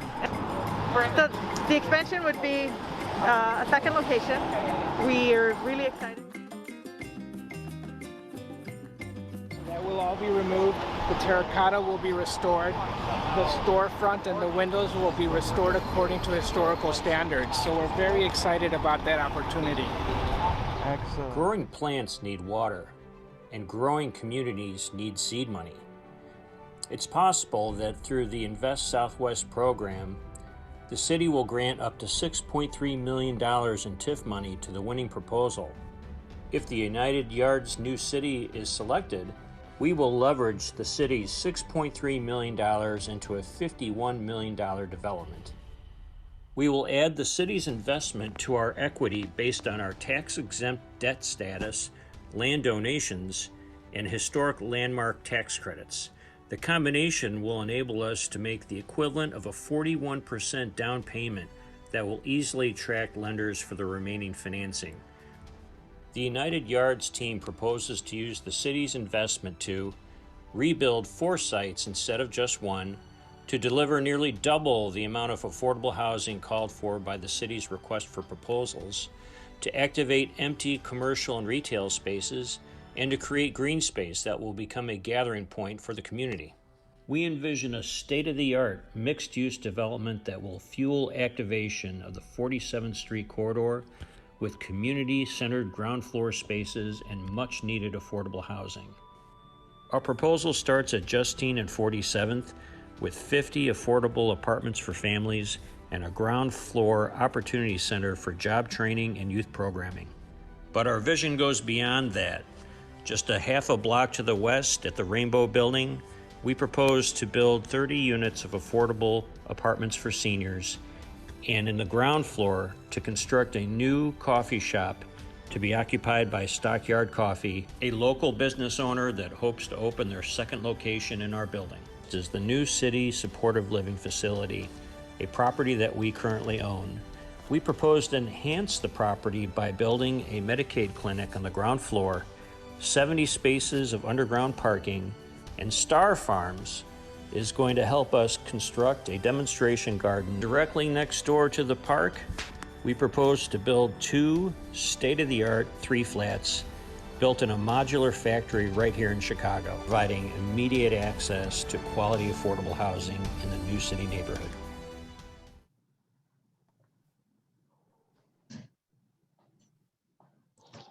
Thank you very much for that presentation.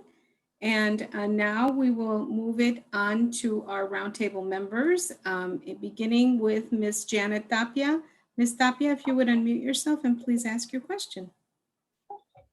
Hi, so I just want to ask, are you the current owner of the Rainbow Building? My name is Scott Henry. I'm a principal with Celadon Partners. And that's a great question. What else? I would like to answer the question and also introduce our development team. We have a very deep team and they'll be addressing a lot of these questions here. But to answer your question, we have a purchase and sale contract to purchase the property. If we're selected, we will raise our own capital and acquire the property. But Jose Duarte, if you don't mind, why don't you introduce our team just so the group has a good sense for who we are and the makeup of our team. I'm sorry, so you're not the current owner? We have exclusive right to develop the property through a binding contract. Okay, so I just want to say that that building has been an eyesore for the community for many, many years. And your video states that you want to continue to do what you have been doing, and you haven't been doing much. That building is truly an eyesore. And I just hope that the building does get renovated. I don't see how you could ask for trust from the community. because you don't take pride of ownership of the building. I just hope that the building could be renovated and bring up to date so that. Yeah, if I could kind of answer that question, we don't actually own that building. We have control to purchase that building. Our intent, we agree with you. It is an eyesore. It's been an eyesore for such a long time. And we feel that underneath it, it's a beautiful building with a lot of terracotta. And once restored, it's going to be a jewel as it was once before. So we want the opportunity to purchase the building, which we have control, the rights to purchase it at this point in time. And our intent is to make that corner be the gateway and be something that all of us, you know, could be really proud of and serve as a landmark, you know, edifice of having those two restored buildings on that corner. So that is our intent. And Janet, you know, we're the owners of the New City Supportive Living. I don't know if you were living in the neighborhood before we renovated it, but you probably would recall that building, the former Goldblatt's department store, looked a lot like the Rainbow Building. And we came in there and we invested $50 million and turned it into the beautiful building that it is today. That's what we'll do with the Rainbow Building. It will look nothing like it looks today. It'll be a beautiful gateway for New City. Sanford is our historic consultant. And Sanford, do you mind talking a little bit about that building? Because it's a very, very special part of our proposal. Thanks so much. Again, my name is Sanford Garm with RG Collaborative. As is mentioned, one of my areas of expertise is historic preservation.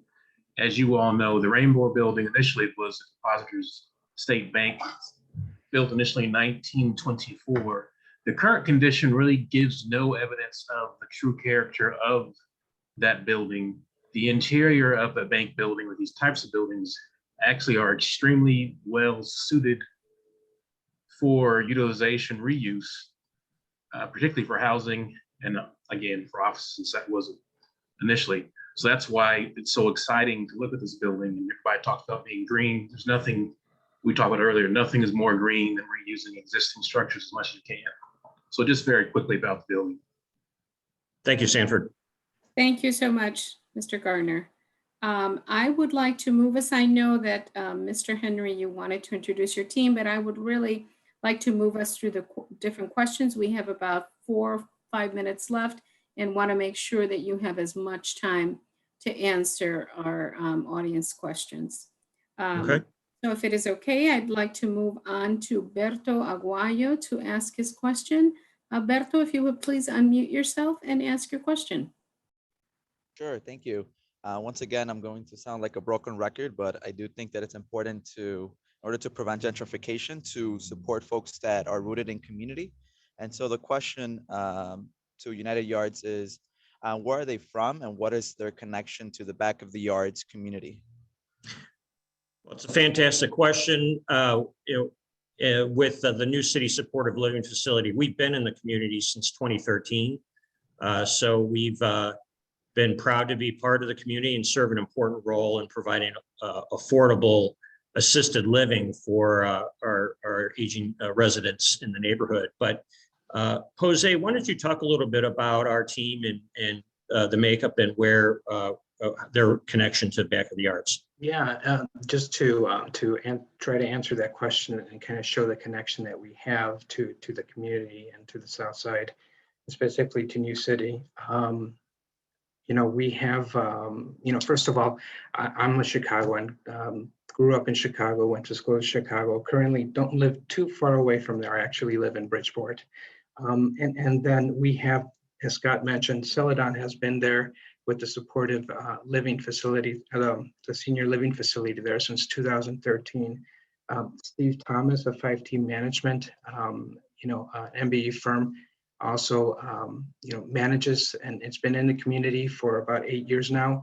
And a couple of our partners, our key partners in this development is Stockyard Coffee and Star Farms. And you know, if I could maybe bring in you know, Guadalupe and maybe introduce yourself, and Stephanie also also introduce yourselves and tell us your connection to the neighborhood.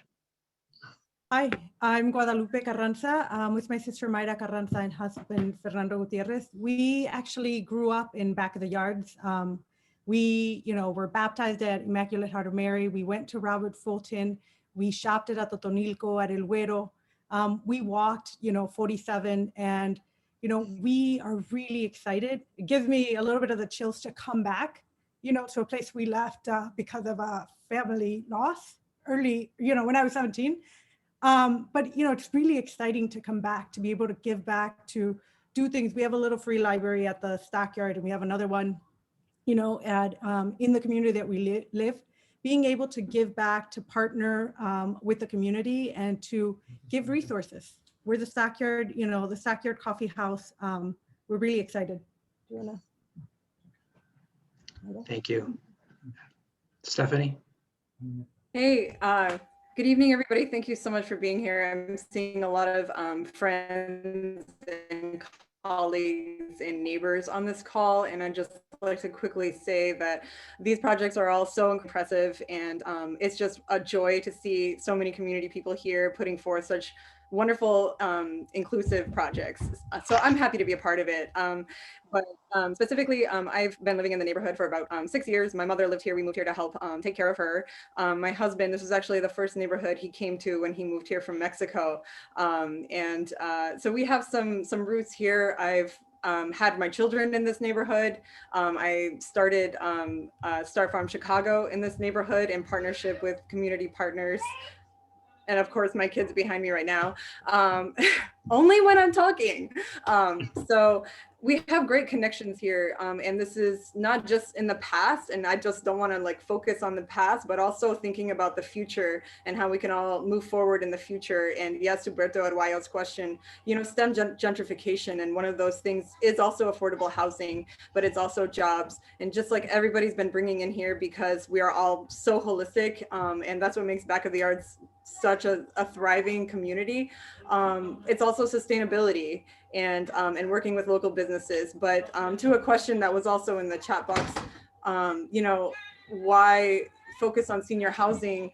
It's also, we have to look at every pocket of our population, not just the business owners and what would be best for them. It's also the youth, it's the young children, it's young mothers, it's older mothers, it's whole families. It's also our elderly population who can bring a lot to our generation and to the neighborhood. And I think it's very important that we take our elders into consideration, because I don't know if any of you have been to New City Supportive Living, but that is a force, and there is so many wonderful minds in there that when we bring those, we have a lot of intergenerational interaction that can really help support everything. And affordable housing is very important.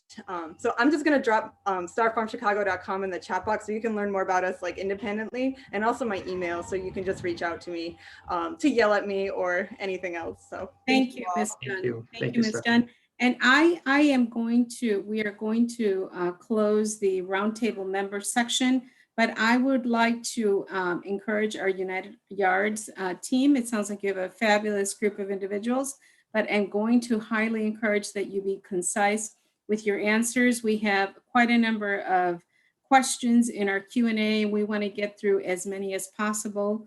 We have maybe about 8 minutes for this section. So I would like to go ahead and start with our Q&A. One moment. We have a question: how will the affordable housing lend to the cohesion of the neighborhood? I'd like to introduce my colleague and partner with Celadon Partners, Aaron Weisner. Would you like to talk a little bit about that?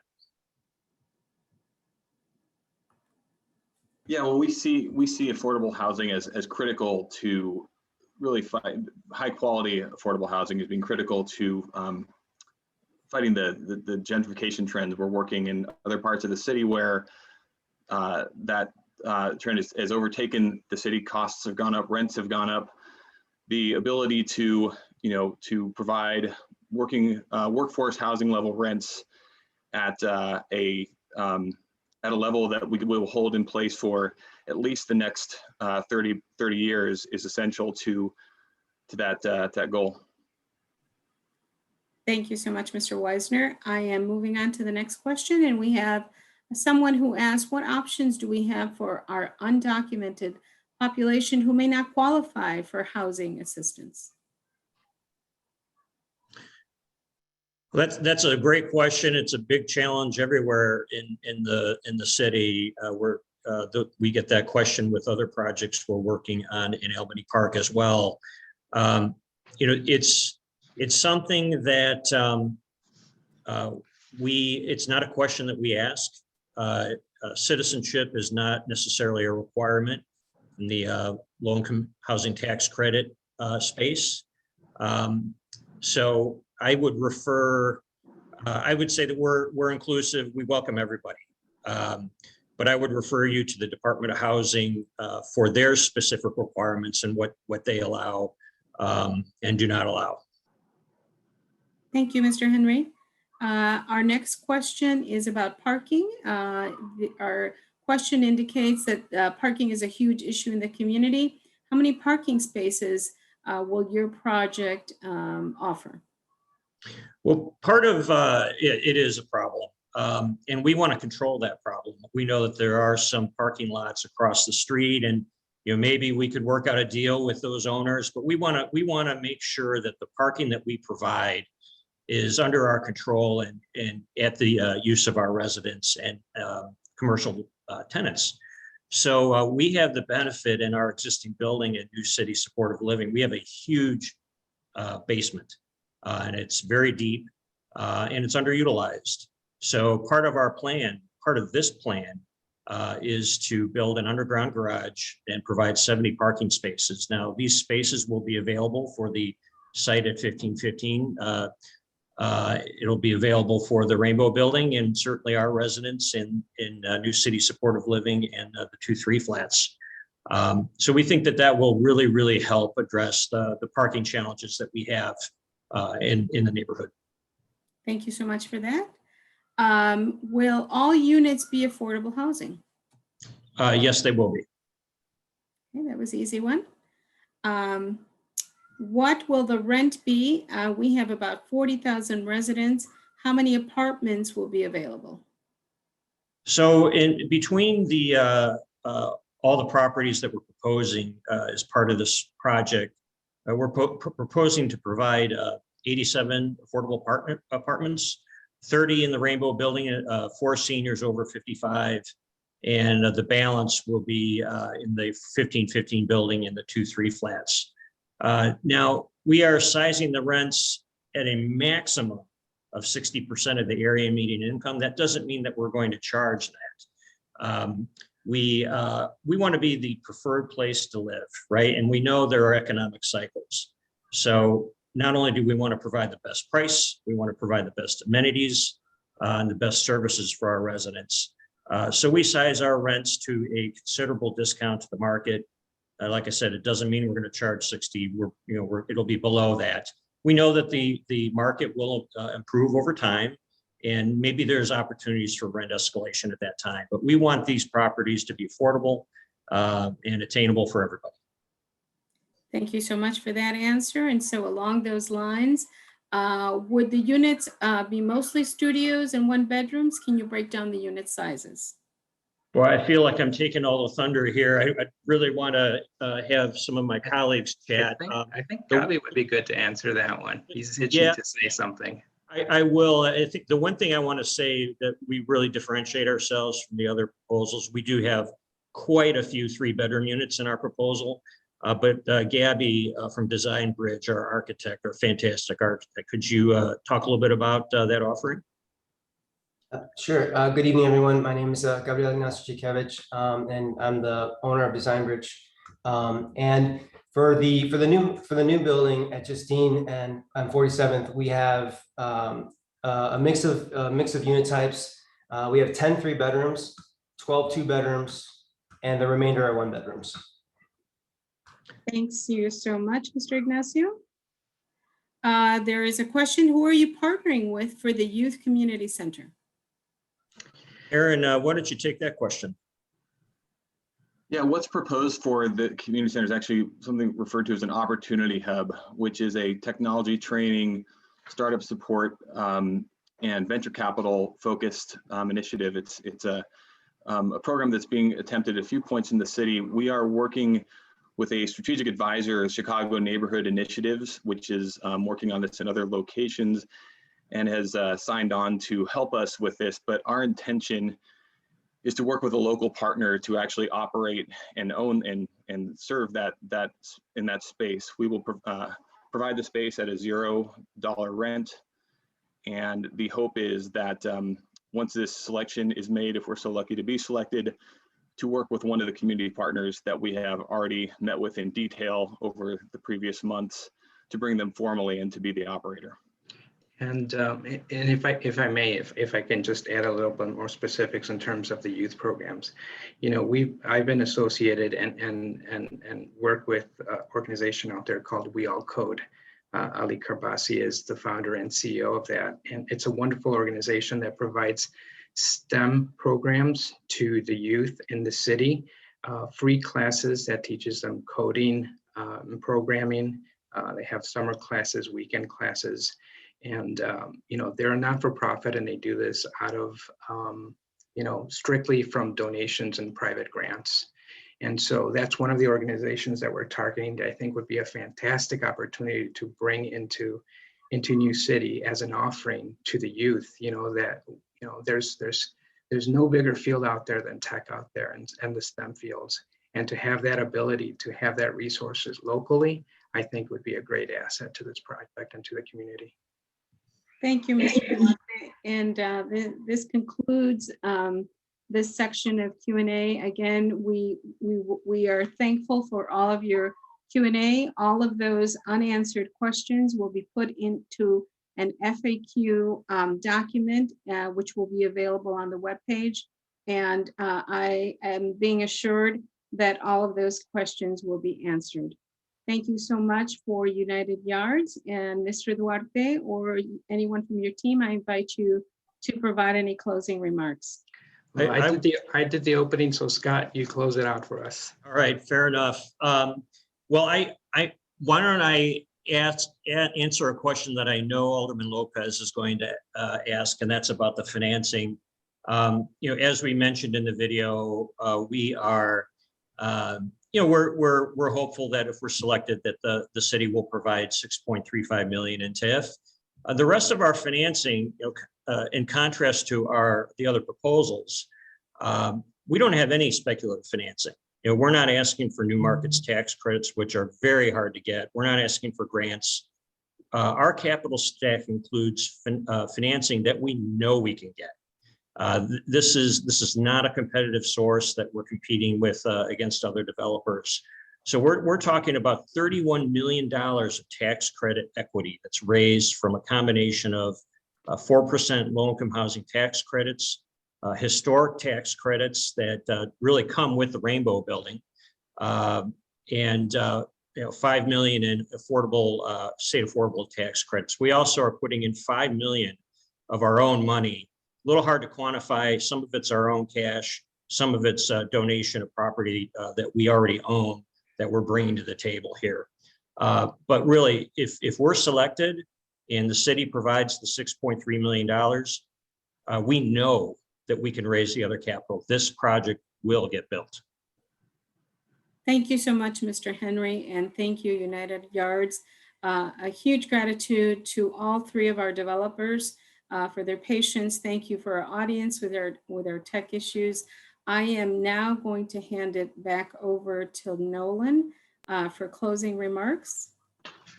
Yeah, thank you, Norma, and thank you to all three teams and everyone for your patience. I know we're now a minute over on time, so I'll try to be quick here, but I do want to stress something that Norma mentioned. Again, you know, I know there were a lot of questions that came up in the Q&A and also in the chat that were not answered tonight for all three teams.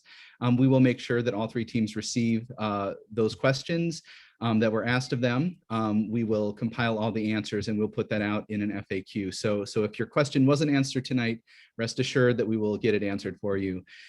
In terms of next steps, I just want to spend a few minutes to talk about how you can continue to engage in this process. Tonight is not the last time that you'll have an opportunity to engage. And so, the first thing we're going to do after tonight is we will synthesize what we heard tonight, the questions that were asked, the answers that were given, the comments that came up. We will be synthesizing all of that, summarizing it, and putting it out in a document that you can review. We will also be distributing what we're calling community scorecards within the next week or so to everyone who attended tonight's event. That will give you another opportunity to review the 3 proposals and provide feedback and thoughts on those 3 proposals. Those scorecards will be shared with the Neighborhood Roundtable and also incorporated into the Evaluation Committee review process when that occurs. We are also working, since this is in the 20th Ward, we are working with the Office of Alderwoman Taylor and her staff to coordinate with her community planning process that she has outlined. And so we do anticipate holding a second community meeting. It will also likely be virtual, but holding a second community meeting kind of in coordination with the 20th Ward in the next couple of weeks. As part of her process, we anticipate that 20th Ward residents within a half mile of the RFP site will have an opportunity to vote on the proposals for 3 days after that second community meeting. But please, keep your eyes open for communication on a second meeting and when you can attend that. Once all of the community feedback has been received from tonight and from that second community meeting and the 20th Ward's voting process, all of that information will be provided to the evaluation committee. And the evaluation committee will take all of this feedback into consideration when it evaluates the 3 proposals. We anticipate that sometime next month, the successful proposal will be selected from the 3. And then that is still not the end of the process, really. Even once a successful proposal is selected, they will be expected to continue to work with the city and with the community to engage around their proposal and continue to shape it to make sure that it really fits the community's vision and needs. So that community scorecard should go out. We're anticipating sometime next week. Again, it will give you an opportunity to provide more feedback and thoughts on the projects that you've seen tonight, on the proposals, what works for you, what doesn't, what's important and what isn't. And you'll be able to submit those back and those will go into the evaluation process. And then I just want to make everyone aware of some upcoming meetings. Next Thursday, we have our regular May Neighborhood Roundtable meeting for Back of the Yards and Best Southwest. That'll be on the 20th at 6 p.m. As I mentioned, we do expect having a second community meeting in coordination with the 20th Ward. This is last week of May. It might be the end of May, the beginning of June. We're still working with their staff on identifying a date and time for that. And then we're hoping to have more information around the evaluation process at our June roundtable meeting on June 17th. If you are interested in participating in the Neighborhood Roundtable, it's been meeting for about a year now. And we have anywhere from 20 to 30 regular members who show up, but it is certainly open to anyone who is interested to engage. Please email my colleague, Sonia Eldridge. Her email is at the bottom of the slide here, sonia.eldridge@cityofchicago.org, and she can get you added to the roundtable and make sure that you're getting invitations to it. So with that, I know we're a few minutes over, but I want to thank everyone. I know we have Commissioner Cox, my boss, has joined us in the last 30 minutes or so. And so I do want to give him an opportunity just to provide any closing comments that he might have before we close out this meeting tonight. Commissioner? Great. Thank you, Nolan. I like that arm brace you've got there. The latest fashion right here. Everyone, I just want to thank you for your attention to this amazing opportunity for the Back of the Yards. I think at its height, you had 180 people gathered here this evening, and that's an amazing commitment that you've made. And I hope you will continue now that you are engaged completely, that you will come back again. In fact, each one bring one so that we can get to more and more people who understand what's going on in their community. It is part of the goal of Invest Southwest is to finally have some choices on the south side and the west side of Chicago. And so we're thrilled that 3 wonderful proposals stepped forward. We want to find there's work to be done for everyone. And our intention is to have so many community developers who are working across this geography that we see a momentum building. And so I'm thrilled by some of the community partners that step forward. I'm thrilled by some of the development teams, extraordinary architectural visions of what's possible. So I just want us to keep the momentum going, understand that in many ways this is the beginning, that you will continue to shape and form this development to the point where it really feels like it's one and the same with Back of the Yards. And I just want to thank the partnership as well that we've been able to forge with Alderman Lopez and Alderman Taylor. They are a critical part of creating this opportunity for Back of the Yards, and wonderful planning and development team. Let's keep the momentum going. And thank you so much for your input and your attention this evening. All right, thank you, Commissioner. Thanks, everyone. You will receive a follow-up email from us with more information on how to continue to engage. And when the scorecard goes out, we'll make sure that you all get it. Thanks again. Have a good night, everyone. Good night. Buenas noches. Thank you. Buenas noches. Thank you. Muchas gracias.